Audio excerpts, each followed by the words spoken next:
anyway, when we went camping every summer, we'd come to Yellowstone. And we'd usually stay down around the fishing bridge area close to Yellowstone Lake. And all the aunts and uncles, that fishing was their life. They loved fishing.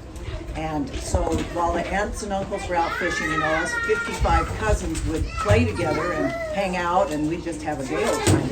Well, back in those days, we didn't have regular bathrooms like latrines. We had to dig pits, and we put tarps around those pits, and that's where you go to the bathroom.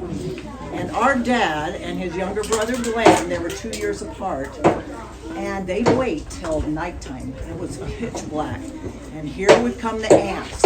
And they'd be toddling up to the groover, giggling and laughing. All the girls had to do the bathroom together, all the aunts.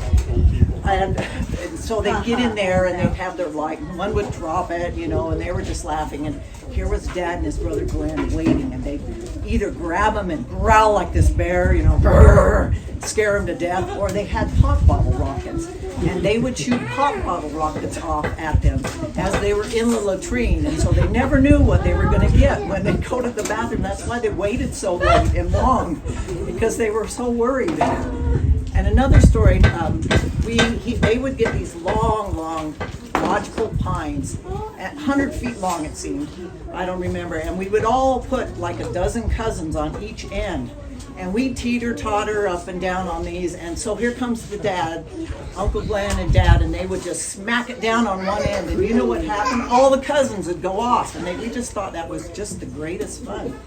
And so that was what camping was like for us. So you guys are living it easy, We don't shoot pop bottle rockets at you or growl like bears. But there was one time, I remember a bear came into our camp. Bear came into our camp, and here were the uncles, and I swear I saw my Uncle Glenn wrestling with this bear. And somebody has a picture of it somewhere, I know they do, but it was wild, because the bears, they would come in, because people fed them garbage and trash from all the leftover campers, and until they figured out that wasn't a good thing to do.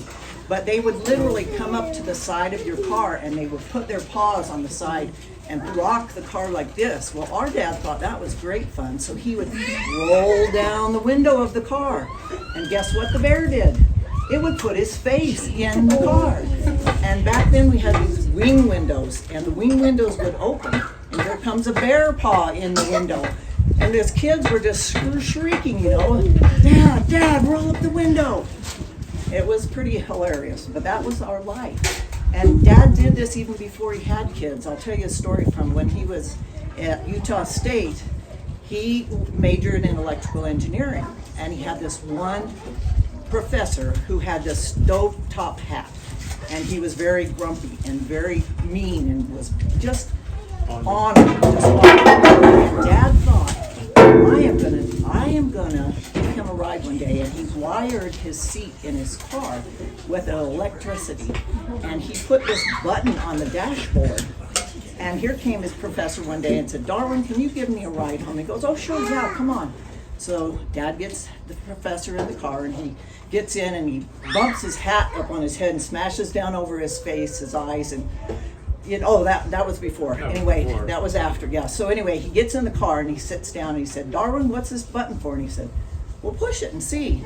And I gave him an electrical shock, and that's when he bumped his head and squished his hat. And he didn't say one word after that all the way home, just pulled his hat back up off his head. So Dad was a jokester from day one. He and his younger brother, his dad died when Dad was 16, and so he and his younger brother, who was 14, they were the 9th and 10th of the family, and they were always out in the fields playing mischief and getting in trouble. Dad even shot his younger brother in the eye with a BB, and so his eye turned purple. It ricocheted off the bar. Yeah, so they were just the rowdy boys that were always, you always knew the Seamons boys were around if there was some mischief going on. Well, I heard that the button on the dash was for his girlfriends to get is that why? scoot over closer to him. I heard the story about the professor, but that would make sense. Dual purpose, definitely. So Dad, Nancy told more than My one story. She told a bunch of them. I was going to tell about the teeter-totter, but one of the things that he liked to do with the young cousins or the young kids was he had to take you on snipe hunts. If you've never been on one, yeah, Dad, he took great joy in making little children scream and big children scream and adults scream, and that just tickled him, and he liked to do that. So he'd go out and they tag team with Uncle Glenn, and they would always get us, especially us girls. Maybe a few boys screamed, I don't know. But another thing Uncle Glenn and Dad did is they used to take us up the hills outside of Hyde Park, and yeah, they would take us jeeping, and we would go up and down, and Dad loved to make us squeal. I mean, like I told you, that was music to his ear, was to hear his kids or any kids scream and kind of be excited about stuff. Well, all of a sudden the Jeep screeches to a halt. There's a rattlesnake across the road. So of course they have to play with the snake. I mean, they really do. And so by the time they're done playing with it and beating it, the stick is not very long, only about this big, but the snake is dead, and so we can carry on with our trip, jeeping. But he also, one of the things that he liked to do when he was in the bishopric at church, he had this little mechanical thing that sounded like a bird. And he would wind it up, and he had it in his pocket, and he had an off and on button. But as he was walking into church, he just kind of fiddled with his pocket, and all of a sudden you hear a bird in the church, and people in church, it's not started yet, but people in church are looking around, they're going, is there a bird in here? And my dad just casually just walks in and sits down, and nobody knows that it's in his pocket, the sound, and it just made him happy to make people laugh and giggle. So I'm not gonna steal anymore. Yeah, I've never heard that story before. You Well, did. I was there. I have the record of bird songs, and what I remember was he had recorded that onto his Sony little cassette deck thing and had that in his church. He graduated to that. Yeah. Because the other thing didn't But- keep going. Yeah, but he used to play that in church right before sacrament meeting, and everybody in the chapel would be looking around trying to find where the bird was. And they never knew that it was Brother Seamons playing a joke. That we'd always go in the mountains in Denver. Every And weekend. Hunt for rocks. Any dirt road he could find, he would be driving on it. And one time we got up in the hills, and he went over a rock or something. And he hit the oil pan, knocked a hole in the oil pan, so all the oil came out of the engine. So we had to coast down the hill to where we needed to go get it repaired. But anyway, one of his favorite tricks was driving on the edge of the road. Oh my Very gosh! Looking That's over, where you get it from! That's looking totally over the Kevin. edge. Apple doesn't fall far from the tree. No matter what side you were on, he was always driving over, see how close he could get to the edge. And scaring of you the- to death. of the cliff, and there's no guardrail, there's nothing. It's just Yeah. dirt no road. brakes. No brakes And either. you'd be stepping on the floor. There's a mountain Pretend you over here. got no We need to break. go Oh out my there God. after we're done. Try some out. But yeah, it was like to hear the kids squeal. Remember one time Kevin and I were out with Dad in the Colorado mountains when we used to collect insulators. You guys might remember in our house we had insulators all over in the windows and stuff, and telephone, telegraph lines. But Dad kind of would take us out to collect, Wendy and I especially. But Kevin and I were with him this one time in the Colorado Rockies, and Kevin and I went out on this telephone line that was running along the highway. It was late at night. I don't know. It was after 10 o'clock. It was late, but we'd gone down off the side of the road, and on the way down, we saw a badger hole, and there was a badger that came out and started chasing us. And we didn't know if it was still following us, but we were running all the way at least a mile back to camp. It seemed like we were running back to camp, scared to death, and we thought our dad was asleep. We come into camp. But he wasn't. He was hiding behind a tree. And as soon as we get close to camp, he jumps out like a bear. Roar! And we just about shot out of our clothes. We were so scared. We had to clean our pants out. I think you did. I don't know. You were too scared you lost it from your memory or something. Well, another time when we were up the telephone poles, trains go up and down those train tracks. Were you up there? And a train was coming, and Dad goes, hold really still, Chris. Just hug the pole so they don't notice you, because they can wire or call down and then send people out. And so Chris is like hugging the telephone pole, trying to pretend like he's part of the pole so that he doesn't get in trouble. But yeah, Dad liked to do. But I don't know when that was, but he You told don't me, remember? we were on a trip, you and I don't know if there's anybody else, but he said jump or something because the train was Yeah. coming. And instead of looking down, I just jumped backwards off the pole about 12 feet up and just landed where it was. I don't know what, but I didn't. I just listened to him say, I got the pole. But then we were down in Mexico on a family trip one time, and they had telephone poles made out of The railroad ties. Not the railroad ties, but the iron, Yeah, the railroad track itself. So I was up on a pole, and one of these insulators had like a 6-inch tie wire, which ties the wire to the insulator, and I got too close to it, got shocked on my nose. And it wasn't just like a Zing. it was pretty good. It just about knocked me off the pole. Yeah, I was up there one time and Dad's trying to throw the insulator up to me and he kept missing, and so the third time he throws it up, the insulator, a replacement insulator, hits the metal pole, breaks, cuts my wrist right here. I catch it and we put it on and go back down and go about our business. You know that Dad loved Grandma because he would, he was risking our lives for her. But also when we were in Mexico, do you remember that tall one where he did the 3-tier? Where you, and then Chris, and then, no, me, and you, me, then Chris. And so we're in Mexico. Do you know if they had caught us or decided to ask us what we were doing, they might have put us in prison. Remember, still be there, yeah. But Mom wanted this one up there, so Kevin's there. He shoves my feet up, then Chris climbs over us. I shove his feet up, and there we are. And I'm in shorts because we've been at the beach, so who would have pants on? So I scraped some of my tan off. But I'm sure we were a funny sight to see, all stretched out there, climbing up. I'm sure if anybody drove by, go, what are these stupid people doing? These gringos. These gringos. Where was it when we were driving? I was only 8 when Dad passed, so a lot of my memories are from when I was 5 or 6 or 7. But where were we when we were driving between the cattle?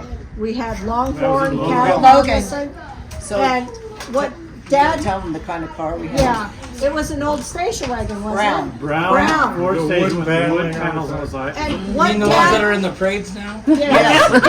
And what our dad did is he got these big horns, cow horns. They was as wide as They- the car. Yeah, I still have them. he mounted them on the front of the station wagon. What I remember is we had the windows down and you could see these cows. Well, We drove in between 2 pastures full of cows. North Yeah. of Logan. North of Logan. and Grandpa had a cow horn and an Uga horn on that station wagon, and we were listening Harassing to us. Herb Albert or something or other, and all of a sudden he's honking the moo horn, and here comes these steers with these big horns, They start and on the They ground. they start pulling pushing ground, against the and fence. it was. I just remember all of us just squealing and We going, were about from here to Dad! Nancy from the fence.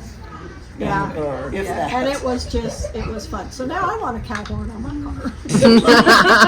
I'll give you the horn. No, I don't want the Not gonna put him horn. on her car. Please, somebody take the The horns. whole thing happened. Yeah, get 'em out. Get them out of my house. And one time for Christmas, Grandma was always big on receiving gifts.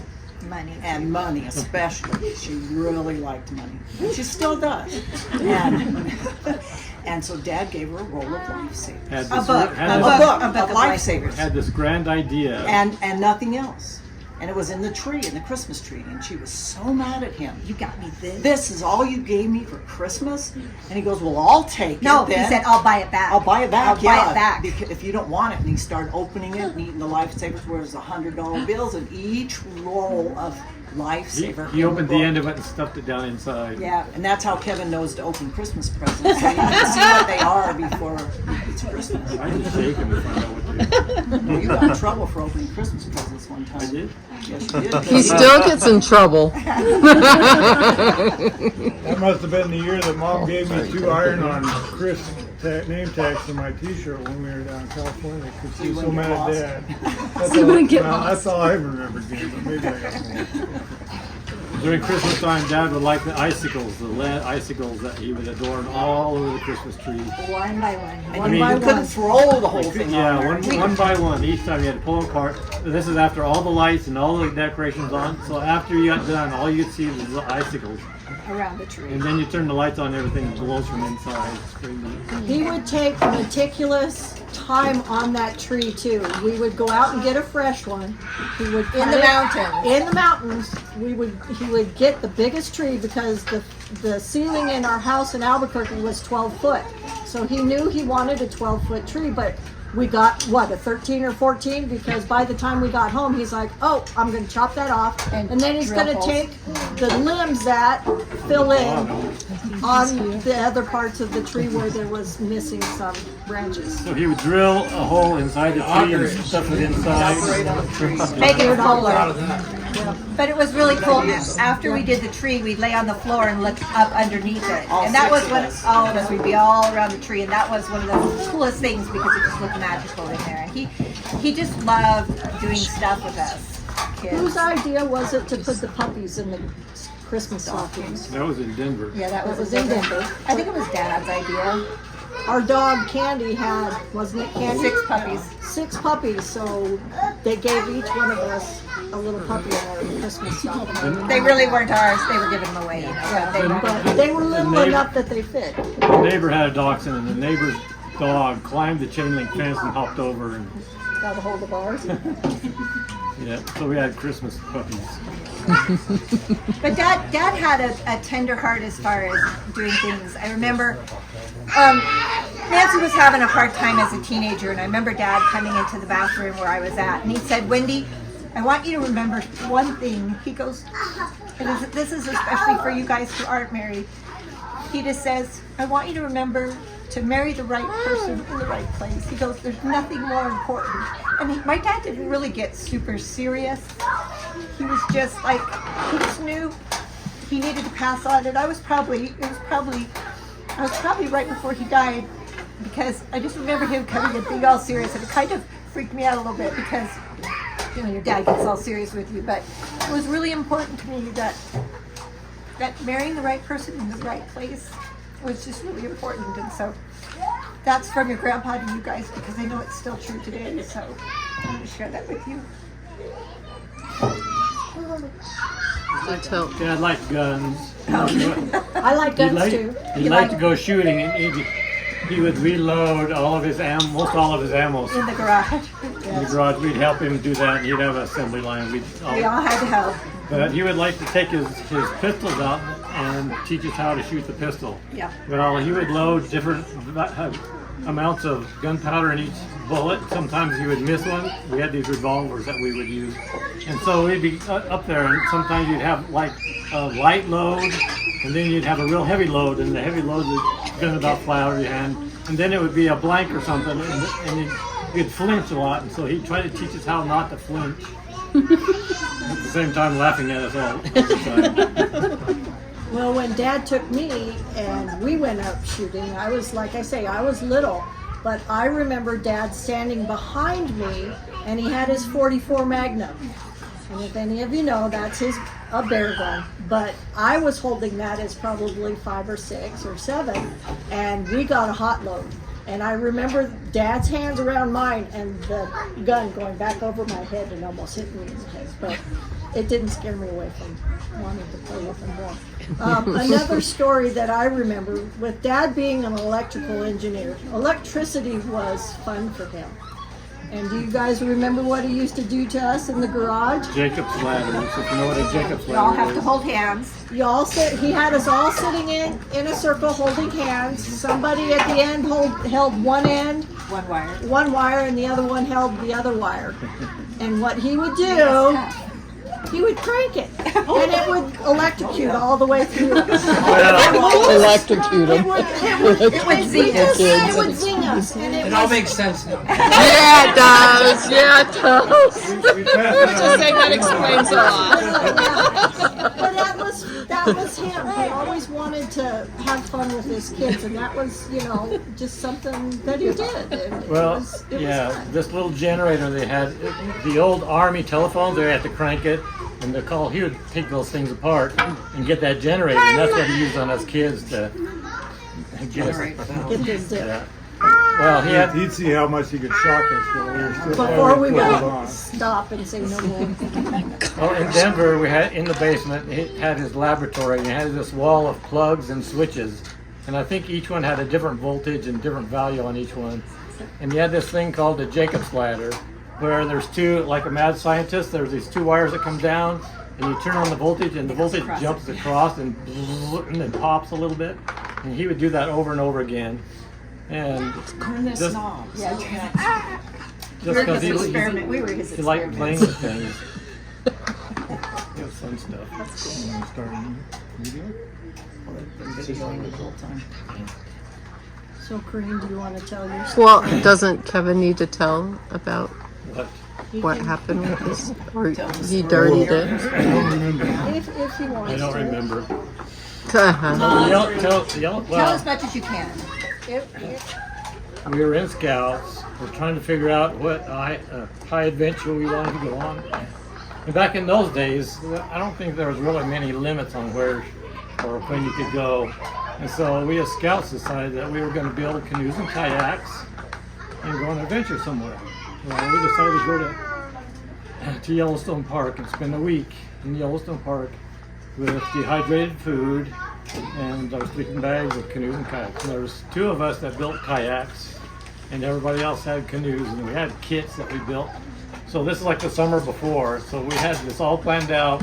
You go to like the Scout catalog and order your kit from wherever it came from. Took about a week, and then we started building these fiberglass canoes and kayaks. And there was how many was there? 6 guys, 7 scouts. 7 scouts. And well, see, some of the scouts didn't have their canoes. I don't remember how many canoes You and we Paul had. had kayak. Me and Paul had kayaks, but Dad helped me build it because I didn't know how really to do. I'm 16 years old, didn't know how to do the fiberglass, mix the epoxy and all that kind of stuff, and build the frame. So we helped with that. We built a little seat in there that had a back on it, so I didn't have to get dug in my back. And so we also enclosed it a little bit more around the waist, so it was more enclosed in, so not quite open. My friend Paul, his was just had straight sides and straight across the top. And so the other guys built their canoes, and one of the guys didn't quite build his canoe right. Instead of going up on the end, he just kind of went straight. And so it had these sticks that were pointing out on the end of the canoe, and he called it, and he painted it, he painted it black and blue. He called it the Bruise. But anyway, his boat was one of the less ones that was not as built as well as it should have been. Anyway, so we decided to go, and at the last minute, one of the leaders could not go, and so It was both. I couldn't go. no, I think Dad was always going. yeah. No, my dad took Paul Porter's dad's place. Yeah, I don't remember who it was that was supposed to go, but one of the guys couldn't make it, so my dad decided to go with us. And we took our car with a trailer, I think. It had all the canoes and kayaks on there. And there was another guy, I don't remember who else was driving, but we had, there's probably 4 or 5 of us in our car, our station wagon. And one of the other things my dad likes, he likes firecrackers a lot. Fireworks. Fireworks. All kinds of things that Firecrackers. pop and On the way up from Albuquerque, we stopped by in Wyoming and got some firecrackers. And Kim Jones, the guy that ran the 17 miles, if you read the story. If you believe it. Well, yeah, but it's a long ways from there. But anyway, he had a firecracker and he lit it inside the car, and it had the window down about this far, and he attempted to throw it out the window. Well, he missed, and it fell back in the car. And I'm sitting up the front. I said, grab it and throw it out. Grab it and throw it out. And they're all jumping to the side of the car to get away from it. Anyway, it goes off. My dad says, okay, that's enough. Because that kind of hurts your ears. I don't know if you've had firecrackers in the back of your car. That's what he had. Those were his favorites. I had a little pickup truck, well, a Ford F-100, and I put firecrackers in the back, and I started driving around while these firecrackers are going off in the back of the car. And it rings in the cab, and it's just worse inside the cab. Worse than anything. Anyway, so we get up to Yellowstone, the northeast part of the lake, and we spent, I guess the guys, the 2 leaders went and got some instructions from the rangers and stuff, and came back and kind of told us what we were supposed to do and what not supposed to do. We were supposed to stay close to the shore and that kind of stuff. And so some of the guys decided to go swimming the night before, see how cold the water was. And there was a thermal layer about 3 feet down. You put your feet below that, it gets really cold, and you can feel the difference between, you know, the less cold water and the really cold water. And so that was about 3 feet deep. And then during the night, some of the guys had to go to the bathroom, and like normal, Dad is hiding in the bushes, and they go by and he jumps out like a bear and scares them. And so the next day comes out, it's beautiful weather like this. We get on the boat and we start getting all loaded up and everything. Everybody's going to find the 2 leaders. My dad and the other guy were in a commercial built canoe. It was a 16-foot canoe. We had all our dehydrated food and all our equipment. And we didn't really have garbage bags much back in those days. We had protected as much as we could, and stuffed it all in our canoes and kayaks. Most of the time there was 2 people in each canoe, except for the Bruce. I think that only had 1 guy in it, Tom. And then Paul and I were in our separate kayaks. And we're just going along taking pictures, go along the shore. About noon, we decided to stop and eat some lunch. And it decided to hail on us. So we had pea-sized hail, lasted about maybe 15, 20 minutes.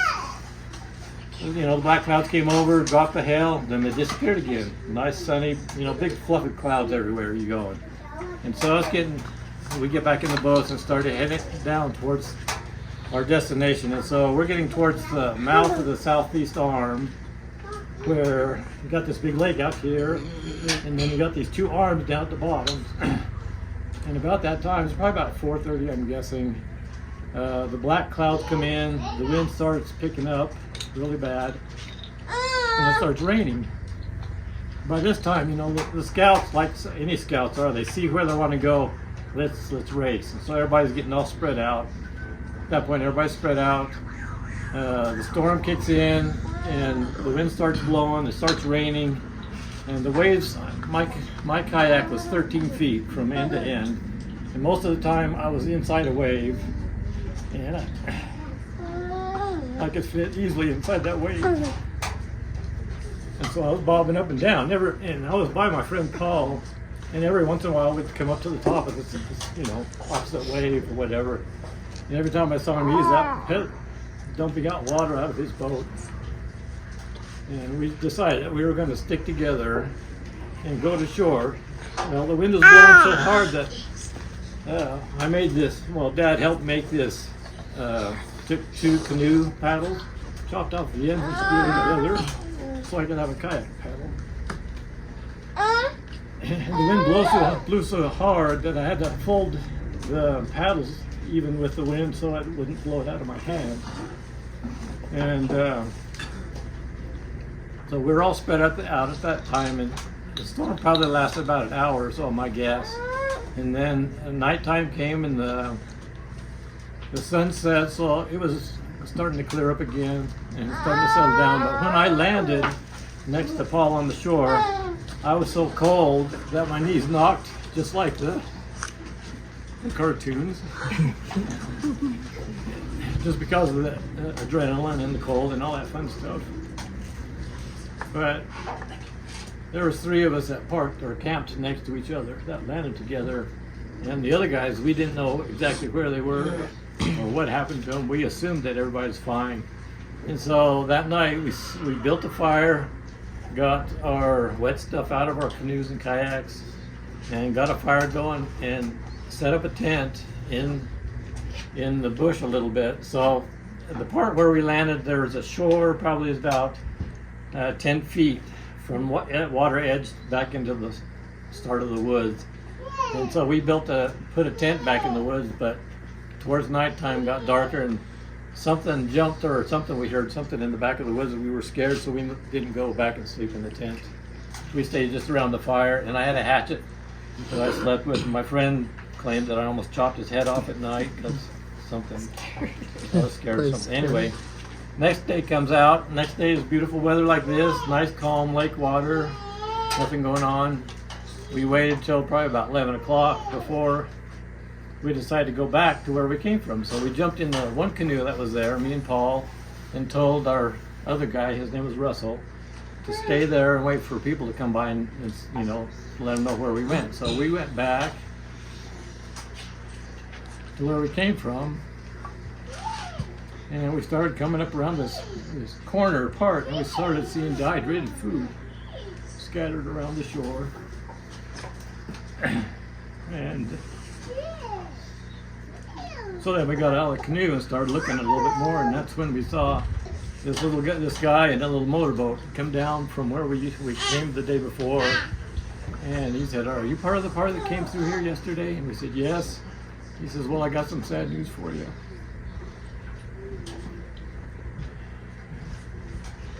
And that's when he described my dad and two of the other bodies that he found, and he pulled them up on shore. And I guess he had contacted the ranger station, and so wasn't too long after that the rangers came out in their big boat, crossed the lake, and picked us all up and took us to the hospital and stuff. But in the meantime, there was Kim Jones had been in the water that night, and he actually swam to shore, was able to make it to shore. He always wore these, he was from Texas, and he always wore these big army boots, the black ones. And he kicked those off and swam to shore, where the other guys couldn't make it. And one of his friends that he was with, he lost him behind a wave and tried to keep him, you know, going, but you know, he lost him. Don't know what happened to him. Got separated between a wave or something. And anyway, he claims that he got chased up a tree as he was running back to where we came from, to that little camp. And I guess the next day is when he met with those guys, and that's what caused that guy in the little boat to come look for the rest of us to see where we were. And so when the Rangers got there, they had a hard time with their big boat because the wind was, and the waves were still quite large, the white caps. They had a hard time getting back to their station so that they could get us checked out and stuff. So that's the story. But while I was sitting in that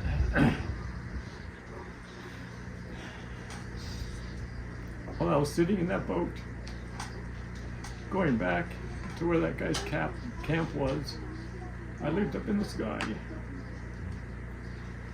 the clouds,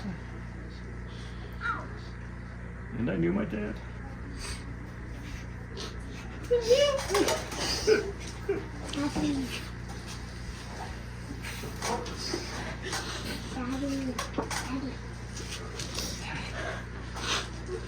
Carly made me do it. Getting me all choked up. Okay. But I knew I'd see my dad again. I had the reassurance.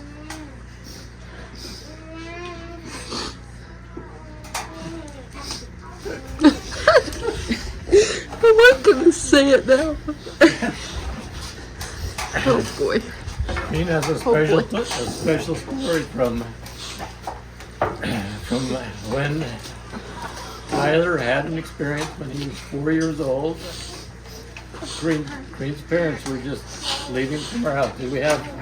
They had been gone for about a week or two. Yeah, but why were they there? I don't remember. I don't remember why they were there. But anyway, one day Tyler had been up in his room taking a nap, and I think I was laying on the couch resting a while too. And he came downstairs, and he goes, "Mom, where did Grandpa go?" And I go, "Tyler, Grandpa went home with Grandma. You know, he went home." "I know that, Mom. Not that Grandpa, my other Grandpa." And I said, "Honey, he's up in heaven with Heavenly Father." I said, "No, Mom. He was in my room." And I said, "What?" I was scared to death that someone was in his room. And he said, "No, Grandpa was in my room. He just told me." And I said, "What?" I said, you better come sit down and talk to me. And he said, what did Grandpa say? And he said that he told me that he was my grandpa. And then he proceeded to tell him what had transpired on the lake. He said that they were in the boat, and the big windstorm came and rocked the boat. And the guy that was in the boat fell out, and a 4-year-old, he went down, down, down in the water. And Grandpa tried to save him, which I can see that now. I totally see that he would try to save him. And he fell out of the boat. And he said that he got really, really sleepy and went to sleep in the water. But that's the experience. So you know what? I know. I would feel, even Enos could feel, he's here with us now. He's not far away at all. He is right here with each and every one of us. I know it. I can feel it. He's with each of you. He loves his family so, so much. I just know and I can feel that so deep in my heart. And especially after listening to these guys, it just all comes true. You know what, you guys, families are forever. We are sealed together as an eternal family. Look around us. How beautiful is this? This is the most beautiful thing ever. Families are forever. Let's keep us together always. In our hearts, if anything, in our hearts and in our minds.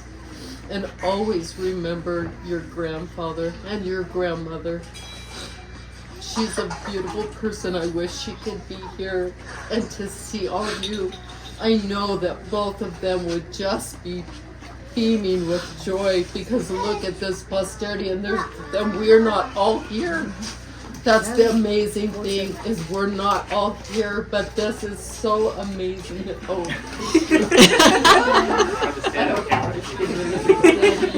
Anyway. I love you guys. I'm happy to be a part of this family.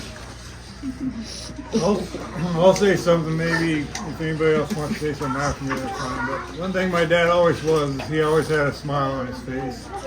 A lot of times it was because he had something up his sleeve that he was going to pull on somebody.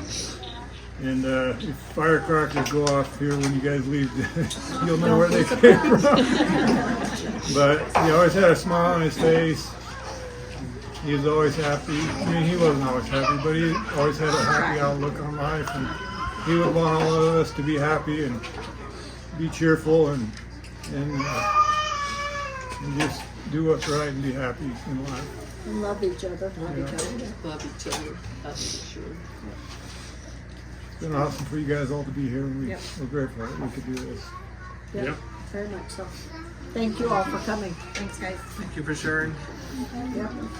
Now you know a little bit more about Grandpa. I think we all needed this. Now I know why Wendy loves me so much. Yep. Remember that, Tyler? I don't remember it. I think it was for you. Yeah, I do too. Yep.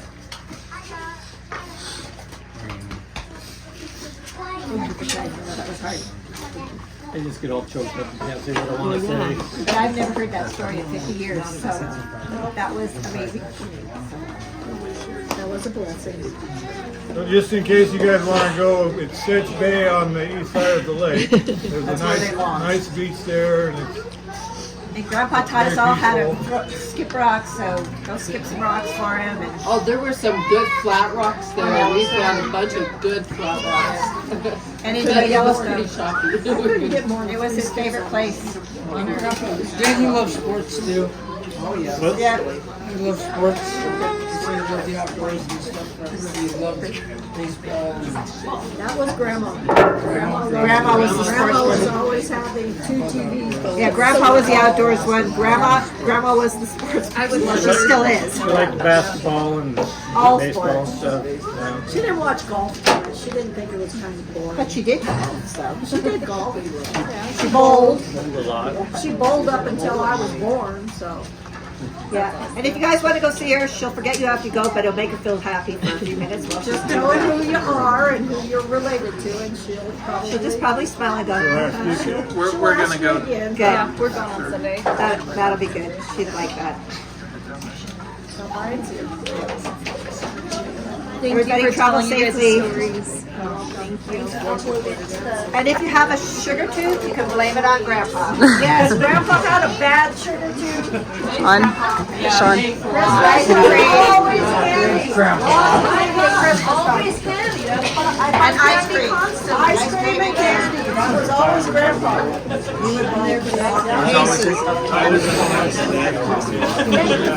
And Grandpa loved root beer. Group here.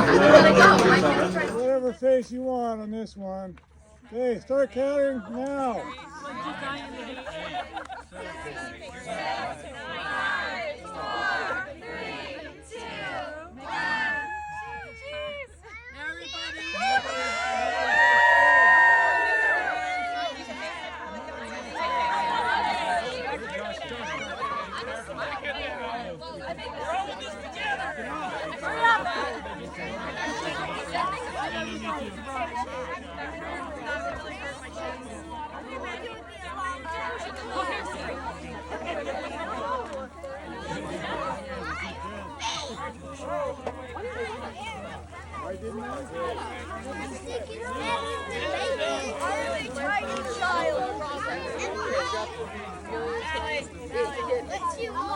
Right.